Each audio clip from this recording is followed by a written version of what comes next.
யாருக்கிட்டயாவது வட்டிக்கு பணம் கேட்டு இருந்தியாமா? ஆமாக்கா 3 லட்ச ரூபா கடன் கேட்டிருந்தேன். உங்களுக்கு எப்படி தெரியும்? நீ நல்ல டைப்பா பணம் கட்டுவியா கட்ட மாட்டியான்னு என்கிட்ட வந்து கேட்டு போறாங்க. 3 லட்ச ரூபாய்க்கு 10 காசு வட்டி எவ்வளோன்னு தெரியுமாம்மா உனக்கு? எதுக்கு உனக்கு அவ்வளோ காசு?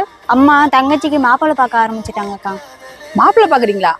உன் தங்கச்சி இப்பதானே +2 எழுதுனா, ஏன் டிகிரி படிக்க வைக்கல? அதுக்குள்ள கல்யாணத்துக்கு என்ன அவசரம்? இல்லக்கா, அம்மாவுக்கு அடிக்கடிக்கு உடம்பு சரியாத போகுது, அதனாலதான் சீக்கிரம் கல்யாணம் பண்ணலான்னு முடிவு பண்ணிட்டாங்க.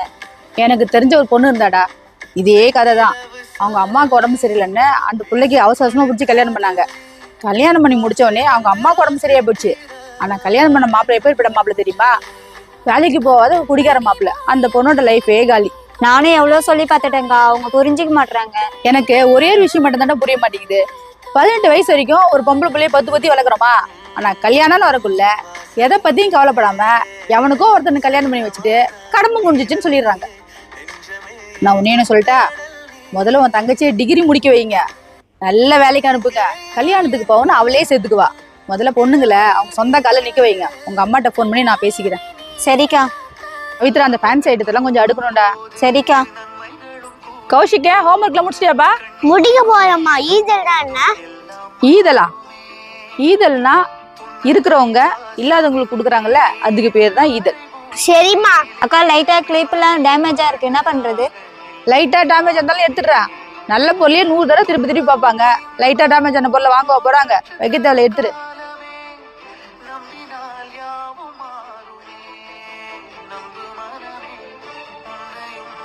அக்கா, இதெல்லாம் டேமேஜ், எங்க வைக்க? எடுத்துட்டியா?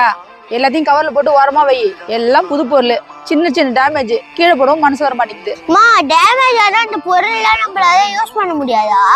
எல்லாமே நல்ல பொருள் தான்ப்பா, சின்ன சின்ன டேமேஜ். எனக்கு பொம்பளை பிள்ளைங்க இருந்தா நான் போட்டு பார்த்துருப்பேன். இப்ப நான் என்ன பண்றது சொல்லு? அந்த அக்காக்கு எதையாச்சும் கொடுக்கலாம், அவங்களாச்சும் யூஸ் பண்ணிப்பாங்க. அட, இது எனக்கு தோணாம போச்சு பத்தியா? பவித்ரா, அது எல்லாமே நல்லா தாண்டா இருக்கும், நீயே யூஸ் பண்ணிக்கோ. தேங்க்ஸ்க்கா. தம்பி, அம்மா இல்லப்பா? அம்மா வெளியே போயிருக்காங்க. அம்மாட்ட ஏதாவது சொல்லணுமா? என்கிட்ட சொல்லுங்க, நான் சொல்லிடுறேன். இந்த சத்து மாவு பாக்கெட்டு வீட்டையே ரெடி பண்ணிட்டோம். ஒரு பாக்கெட்டுக்கு 5 ரூபா கிடைச்சா கூட போதும். உங்க கடையில வச்சிருக்கிறீங்களா? அம்மா வந்தோடனே கேட்டு சொல்லட்டுமா? சரிப்பா. அக்கா, ஒரு நிமிஷம். உங்களுக்கு வேணா கடையில ஒரு சின்ன இடம் தர சொல்றேன், அதுல 10 பீஸ் மட்டும் வைங்க.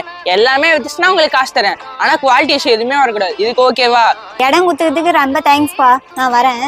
A few moments later. ஏதுப்பா அந்த பாக்கெட்டு? நம்ம கடைக்கு ஒருத்தவங்க ஆர்டர் எடுக்க வந்திருந்தாங்க, ஹோம்மேட் ப்ராடக்ட்ஸா. நீங்க எதுவும் சொல்ல மாட்டீங்க நம்பிக்கையில 10 பீஸ் வைக்கிறதுக்கு கூட இடம் தரேன்னு சொல்லியிருக்கேன். அது ஒரு பீஸ் தான். அது எப்பா, இந்த பாக்கெட்ல ஃபுட் லைசன்ஸ் இல்ல, GST நம்பர் இல்ல, மேனுஃபேக்சரிங் டேட், எக்ஸ்பைரி டேட் இல்ல. கஸ்டமர் கேட்கற கேள்விக்கெல்லாம் பதிலே சொல்ல முடியாது. அவங்க ஏதோ ஒரு நம்பிக்கையில அந்த பிசினஸ் ஸ்டார்ட் பண்ணி இருப்பாங்க. அவங்க நம்பிக்கையை உடைக்கூடாதுன்னு தான் நான் இடம் தரேன்னு சொன்னேன். சாரிம்மா. இதுக்கெல்லாம் யாராவது சாரி சொல்லுவாங்களா? இப்ப என்ன, சின்னதா உனக்கு இடம் கொடுக்கணும், அவ்வளவுதானே? சத்து மாவு பேக்கெட் நல்லா இருக்குன்றது எனக்கே தெரியும். விக்கல்னா கூட பரவாயில்ல, நம்ம ஸ்டாஃபுக்கு ஆளுக்கு ஒரு பேக்கெட் கொடுத்துடலாம், போதுமா? தேங்க்ஸ்மா.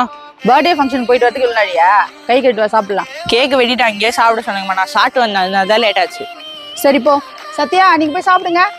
இல்ல மேம், பசிக்கல, நான் வீட்டுல போய் சாப்பிட்டுக்கிறேன் மேம். பசிக்கலையா இல்ல சாப்பாடு எடுத்துட்டு வரலையா? சாப்பாடு எடுத்துட்டு வரல, அரிசி வாங்க கூட காசு இல்ல, சாயந்தரம் போய் தான் அரிசி வாங்கணும். காசு இல்லையா? வாங்குற சம்பளத்துல என்னதான் பண்ணுவீங்க?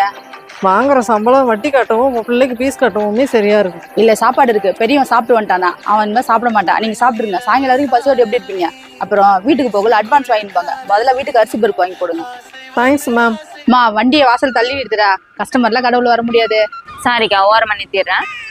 மா, வண்டி கொஞ்சம் தள்ளி நிறுத்துறியா? கஸ்டமர்லாம் கடவுள் வர முடியாது. ஏன் உங்க கடை அதோட முடியுது? இது முனிசிபாலிட்டி இடம், நான் எங்க வேணா நிறுத்துவேன், நீங்க என்ன கேக்குறீங்க?